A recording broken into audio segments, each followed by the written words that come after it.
Hello दोस्तों, एक बार फिर से आप सभी का हमारे चैनल पे स्वागत है। तो आज हम कुछ अमेजिंग फैक्ट्स के बारे में बात करने वाले हैं। तो चलिए वीडियो को शुरू करते हैं। तो लेकिन वीडियो शुरू करने से पहले मैं आपसे कहना चाहूँगी कि अगर आप हमारे चैनल पर नए हैं तो चैनल को सब्सक्राइब कर लेना और बेल आइकन को प्रेस कर लेना, जिससे मेरी अगली वीडियो का नोटिफिकेशन आपको मिल जाएगा। तो चलिए वीडियो को शुरू करते हैं। तो चलिए अपना पहला क्वेश्चन शुरू करते हैं। तो क्या आपको पता है कि एम्बुलेंस को हिंदी में क्या कहते हैं? अगर पता तो बताइए। 2 सेकंड में मौन व्रत रखता हूँ, आप बताइए कि एम्बुलेंस को हिंदी में कहते क्या हैं?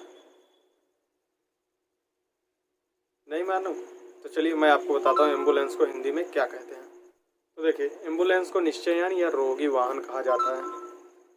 ये छोटे छोटे फैक्ट्स है, लेकिन बहुत सारी ऐसी चीज़ें जिनका हिंदी आप में से किसी को भी नहीं पता। सब लोग इंग्लिश ही जानते हैं, जैसे एम्बुलेंस हो गया, ट्रेन हो गया, लेकिन इन सब का हिंदी नहीं जानते। तो मैं आप सबको इन लोगों का हिंदी बताने वाला। देखो, ट्रेन को क्या कहते हैं हिंदी में? ट्रेन को कहते हैं लौह पथगामिनी। ट्रेन जो आपको यहाँ पे दिख रहा है, कॉर्नर पे आपको दिखेगा, मैं फोटो दिखा रहा हूँ ट्रेन का, इसको लौह पथगामिनी कहते हैं। जो लोहे के पथ मतलब क्या होता है? रोड। जो लोहे के रोड पर चलती है उसको लौह पथगामिनी, यानी कि ट्रेन को लौह पथगामिनी कहते हैं। उसके बाद बात करते हैं, आप ले लीजिए बैंक को क्या हिंदी में बोलते हैं। क्या आप जानते हैं कि बैंक को हिंदी में क्या बोलते हैं? नहीं। तो बैंक को हिंदी में कहते हैं अधिकोष। अधिकोष ग्राह, अधिकोष बैंक को कहते हैं हिंदी में। अब बात करते हैं फीडबैक को हिंदी में क्या कहते हैं। आपने कई जगह पे अगर कुछ ले रहे हैं, खरीद रहे हैं, या फिर आप कोई ऐप्स डाउनलोड कर रहे हैं मोबाइल में, हर जगह आपसे फीडबैक लिया जाता है। मतलब जैसे आपने बोला कि कितने स्टार दे रहे हैं, तो वो भी फीडबैक होता है। तो फीडबैक, जैसे किसी चीज़ में आप फीडबैक देते हैं, तो इसको हिंदी में क्या कहते हैं? मालूम है? नहीं मालूम? इसको कहते हैं वापसी ताल्लुकात। मतलब वापसी ताल्लुकात मतलब जो वापस का आपका संबंध है, वापसी ताल्लुकात इसको बोलते हैं।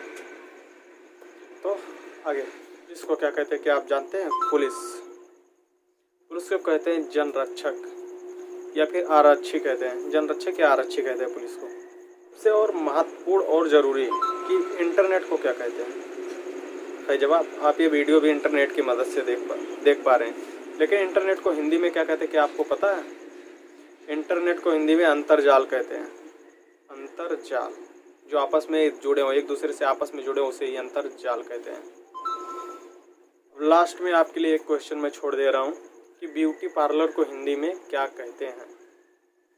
बताइए। इतने लोग देख रहे हैं तो किसी ना किसी को मालूम ही होगा कि ब्यूटी पार्लर को हिंदी में क्या कहते हैं। अगर जिसको मालूम है कमेंट में बता दीजिएगा नीचे। तो चलिए आगे बढ़ते हैं। पासवर्ड को हिंदी में क्या कहते हैं? बताइए। पासवर्ड को हिंदी में कूट शब्द कहते हैं। पासवर्ड को हिंदी में कूट शब्द कहते हैं। आप जानते हैं कि वह क्या है जो वर्ष में और शनिवार में सिर्फ एक ही बार आता है? मतलब पूरे एक साल में, और मतलब वर्ष में और शनिवार में एक ही बार आता है। क्या है वो? तो वो है वाह।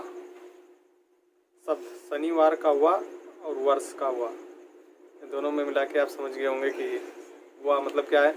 शनिवार और वर्ष में दोनों में एक ही बार वाह आता है, समझ गए होंगे। बात करते हैं एक इंटरेस्टिंग सवाल की। एक मुजरिम था जिसको मौत की सज़ा सुनाई गई। अब उसको 3 कमरे दिखाए गए। एक में हत्यारे थे और एक में क्या थे, आग लगी हुई थी, और एक में शेर थे जो 3 साल से भूखे थे। तो बताइए उस हत्यारे को कौन सा कमरा चूज करना चाहिए? कौन सा कमरा वो हत्यारा चूज करेगा? आप अपना ओपिनियन दीजिए। तो चलिए, जिसको नहीं मालूम है उसको बता दूं कि शेर वाले कमरे को चूज करेगा, क्योंकि जिस कमरे में 3 साल से जो शेर भूखा रहेगा वो मर जाएगा। तो जाहिर सी बात है कि शेर वाले कमरे को चूज करेगा और वो बच जाएगा।